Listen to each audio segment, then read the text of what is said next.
If your tomato plants always start with hope but end with yellow leaves, weak stems, and only a handful of fruit, the problem probably began long before the first flower ever appeared. Most people think they need expensive fertilizers, special products, or miracle seeds. But after many years in the garden, I can tell you that the biggest harvests usually come from doing a few simple things at the right time. I have watched neighbors spend good money every spring and still end the season disappointed because they repeat the same mistakes from the moment they prepare the soil. I used to do exactly the same until an older gardener quietly showed me a few forgotten habits that cost almost nothing and changed the way I grow tomatoes forever. Today, I want to share those habits with you exactly as they were shared with me. We will go from the very first step before the seeds even touch the soil all the way to the final tomatoes at the end of the season. Along the way, I will show you where most gardeners unknowingly lose half of their harvest, why healthy-looking seedlings sometimes become weak plants, and how a few free materials that many people throw away can replace expensive products from the garden center. None of this is complicated, and you do not need a large garden or years of experience to make it work. You only need patience and the willingness to avoid the common shortcuts that usually lead to disappointment. My goal is not to impress you with difficult words or scientific theories. I simply want you to grow strong tomato plants that keep producing until the season is over. Some of the methods may seem almost too simple, but that is exactly why so many people ignore them. By the end of this story, you will understand why those old gardeners rarely worried about poor harvests even without modern chemicals. But before we begin preparing the soil, there is one small mistake that happens even before planting, and it quietly weakens almost every tomato crop from the very beginning. The first lesson I learned was that tomatoes do not become strong because of what you add later. They become strong because of what you avoid doing in the beginning. Most people rush to plant as soon as the weather feels warm enough. They grab the first bag of fertilizer they see, dig a quick hole, push the seedling into the ground, water it, and believe the hard work is finished. Then a few weeks later they wonder why the leaves lose their deep green color, why the stems stay thin, or why flowers appear but never become large, healthy fruit. I made that mistake more than once, and every season I blamed the weather instead of my own habits. An older gardener once smiled and said that tomatoes never forgive impatience. At first, I thought he was joking, but after watching my own plants for many years, I realized he was right. The soil is not just dirt that holds the roots. It is where the whole season begins. If the soil is tired, compacted, or full of old roots and weeds, the tomato spends its energy surviving instead of growing. That is why I never start by buying expensive products. I begin by giving the soil air. I loosen it well without turning it into fine dust. Then I mix in mature compost if I have it. If I do not have compost, I use well-rotted organic matter that has been sitting for many months. It costs almost nothing, but it feeds the soil instead of forcing the plant. One thing that many people still ignore is wood ash from clean, untreated firewood. Years ago, someone showed me to use only a small handful mixed into the soil, never too much because it provides useful minerals without wasting money on expensive blends. Most gardeners either skip this step completely or add far more than the soil needs, and both mistakes reduce the results. Another habit I never skip is watering the prepared bed a day before planting instead of soaking the seedling after it is already in the ground. Moist soil welcomes young roots much more gently than dry soil followed by heavy watering. It sounds simple, but these little decisions create stronger plants before they even begin growing above the surface. And before we place the first tomato into that prepared soil, there is another forgotten step with the seeds and seedlings that many people overlook, even though it often decides whether the entire season will be average or truly exceptional. Now comes the part that many gardeners skip because they cannot see the benefit with their own eyes on the first day. Buy seeds, fill a tray with soil, and hope nature will do the rest. Sometimes it works, but many times those small hidden mistakes stay with the plant for the entire season. I learned that healthy tomatoes begin long before they are planted outside. Every seed deserves a slow and careful start. I always choose only the strongest-looking seeds, and I never rush to sow them into cold soil. A warm place and lightly moist soil make a bigger difference than expensive seed treatments. The soil should feel damp, but never wet enough to stick to your fingers. Too much water is one of the quickest ways to lose young plants because tiny roots need air just as much as they need moisture. I also avoid feeding seedlings too early. This surprises many people because they believe more fertilizer means faster growth. In reality, young tomatoes that receive too much feeding often become tall, soft, and weak. They may look impressive for a while, but once they are moved into the garden, they struggle with every windy day and every change in temperature. An old gardener showed me something that I have never forgotten. He said a tomato should earn its strength instead of being pushed to grow too fast. That simple sentence stayed with me for years. So I let the seedlings grow steadily with good light and moderate watering. If they stretch toward the window, I turn the tray every day so every plant receives equal light. This small habit costs nothing, yet many people never think about it. As planting day gets closer, I begin taking the seedlings outside for a short time each day. At first, only an hour, then a little longer every day. The wind, cooler air, and changing sunlight teach the plants to become stronger before they face the real garden. Most gardeners skip this step because they are excited to plant immediately, but that excitement often leads to transplant shock and several weeks of lost growth. I would rather spend one extra week preparing my seedlings than lose a month watching them recover. Once those stems become thick, the leaves stay dark green, and the plants no longer fear the breeze. I know they are finally ready for the garden. But even at this moment, there is one planting mistake that quietly reduces harvest after harvest, and most people never realize they are making it until the season is almost over.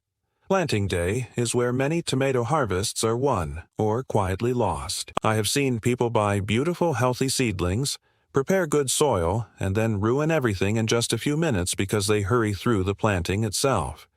The first mistake is making a hole that is too small. Tomato roots need room from the very beginning. I always dig a generous hole and make sure the soil at the bottom is loose instead of hard. Before the plant goes in, I pour a little water into the hole and let it soak naturally into the ground. That way the moisture is already waiting for the roots instead of washing the soil away after planting. One old gardener showed me another simple habit many years ago that I still use every season. He told me to remove the lower leaves before planting and bury part of the stem below the soil. Tomatoes are special because new roots can grow from that buried stem. Those extra roots become the hidden strength of the plant during hot weather and heavy fruit production. Most gardeners leave the stem above the soil because they are afraid of planting too deeply, but they unknowingly give up one of the greatest advantages tomatoes naturally have. I also avoid packing the soil down with all my strength. The roots need contact with the soil, but they also need tiny air spaces. I press the soil gently with my hands and then water slowly instead of flooding the area. Another mistake I often see is planting too close together. At first, the garden looks full and productive, but only for a few weeks. Soon, the plants compete for light. Air cannot move between them. The leaves stay damp longer after rain, and diseases spread much more easily. I always leave enough space so I can comfortably walk between the plants without touching every branch. Good air movement is completely free, yet it saves countless tomatoes every year. Once the seedlings are in place, I do not rush to feed them. I let the roots search for moisture and settle into their new home first. Strong roots always come before fast growth. Many people become impatient during these first days because nothing exciting seems to happen above the ground. But below the surface, the plant is building the foundation that will support dozens of tomatoes later in the season. And just when the plants begin growing quickly, another mistake appears that causes flowers to fall and harvests to shrink, even in gardens that looked perfect only a week before. This is the stage when tomato plants suddenly begin growing fast, and many gardeners think the difficult part is already behind them. In my experience, this is exactly when the most expensive mistakes begin. The plants look healthy, the flowers appear, and everyone starts dreaming about baskets full of tomatoes. Then, one hot week arrives. The flowers begin falling to the ground, the lower leaves turn yellow, or the first fruits stay small and uneven. Most people immediately buy another fertilizer, believing the plants are hungry. Sometimes the real problem has nothing to do with feeding at all. The biggest mistake I see every year is irregular watering. A tomato plant does not like going from very dry soil to soaking wet soil over and over again.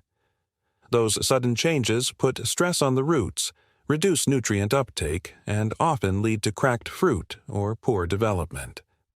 I learned many years ago to water deeply instead of watering often. I give the soil enough moisture to reach the roots, then I allow the upper layer to dry slightly before watering again. This simple rhythm encourages the roots to grow deeper instead of staying close to the surface where heat dries them out quickly. Another forgotten habit that has saved me countless hours is covering the soil with natural mulch. Dry grass, clean straw, or shredded leaves help keep moisture in the ground and reduce weeds without spending money on expensive materials. Most gardeners overlook this because it does not look impressive at first, but after a few weeks the difference becomes obvious. The soil stays cooler during hot afternoons, watering becomes less frequent, and the plants remain much more stable. There is another small job that many people avoid because they think it is unnecessary. I remove the lowest leaves that begin touching the soil, and I continue checking the plants every few days.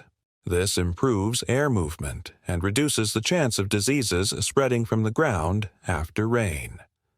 I also tie the stems gently as they grow taller instead of waiting until they begin leaning under the weight of the fruit. A few extra minutes every week prevent broken branches later in the season. Most gardeners only react after they see a problem, but by then the plant has already lost valuable energy. Quiet, regular care always produces better results than trying to fix big problems at the last moment. And once the first healthy tomatoes begin to appear, there is one final habit that determines whether the plant keeps producing until the end of the season or slowly begins to lose its strength long before autumn arrives. When the first tomatoes begin changing from green to their full color, many gardeners relax because they believe the hard work is finished. I used to think the same way until I noticed that my plants often stopped producing much earlier than they should have. The secret is that a tomato plant does not stop working after the first harvest. If you continue giving it steady care, it can reward you with fresh tomatoes for many more weeks. The first habit I never ignore is harvesting fruit as soon as it reaches full size and begins ripening well. I do not leave every tomato on the vine waiting for perfect color, because the plant keeps spending energy on fruit that is already nearly finished. Regular harvesting encourages the plant to produce more flowers and more tomatoes instead of slowing down. Another simple habit is checking every plant every few days. I remove damaged fruit, yellow leaves, and small branches that no longer receive enough light. This keeps air moving through the plant and helps direct its energy toward healthy growth. One old gardener told me that a tomato plant should never waste its strength on parts that have already finished their job. That advice has stayed with me for years because it works every season. I also continue watering consistently, even when the harvest is already good. Many people begin watering less because they think the season is almost over, but sudden dry periods followed by heavy watering often cause cracked fruit and unnecessary stress. I would rather give the plants steady care until the weather naturally tells them it is time to slow down. Feeding also becomes simpler than many people expect. I avoid heavy doses of nitrogen because they encourage new leaves instead of fruit. If the soil was prepared properly from the beginning, the plants usually need very little extra help. Good compost and healthy soil continue feeding the roots without expensive products. One more thing I always remember is to keep watching for small problems instead of waiting until they become large ones. A damaged branch, an unhealthy leaf, or an overripe tomato may seem unimportant today, but removing it early helps the whole plant stay productive much longer. Most gardeners think a successful season depends on one big secret. But after many years, I have learned that it is really a collection of small habits repeated again and again. And there is one final lesson that changed the way I look at gardening forever, because it has very little to do with tomatoes and everything to do with enjoying every growing season that comes after them. By the end of every season, I always remind myself that the biggest harvest did not come from one miracle fertilizer, one expensive tool, or one lucky summer. It came from doing the simple things well and doing them at the right time. Strong tomatoes begin with healthy soil, careful seedlings, patient planting, steady watering, and small habits that many people overlook because they seem too ordinary to matter. Those ordinary habits become extraordinary when you repeat them every season. I have watched people spend hundreds of dollars trying to fix problems that could have been prevented with a handful of compost, a little mulch, enough space between the plants, and a few extra minutes of care each week. That is why I still believe the old methods deserve respect. They are simple because they have been tested for generations, not because they are outdated. Every year I learn something new from my garden, but the most valuable lessons always bring me back to the same idea. Nature rewards patience far more often than speed. If your tomatoes are struggling today, do not become discouraged. Every experienced gardener has had seasons when almost nothing went as planned. I certainly have. The important thing is to understand where the mistakes began and correct them before the next season arrives. Once you build healthy soil and strong plants, the rest becomes much easier. Soon you will notice thicker stems, greener leaves, stronger flowers, and vines that continue producing long after other gardens have slowed down. There is a quiet satisfaction in walking through the garden early in the morning, picking fresh tomatoes that you grew with your own hands, knowing that most of what made them possible cost almost nothing except your time and attention. I hope these simple methods help you enjoy that feeling as much as they have helped me over the years. If even one of these ideas improves your harvest, then sharing this experience has been worthwhile. And remember, tomatoes are only the beginning. There are many other forgotten gardening methods that can save money, reduce work, and give you healthier plants without depending on expensive chemicals or complicated products.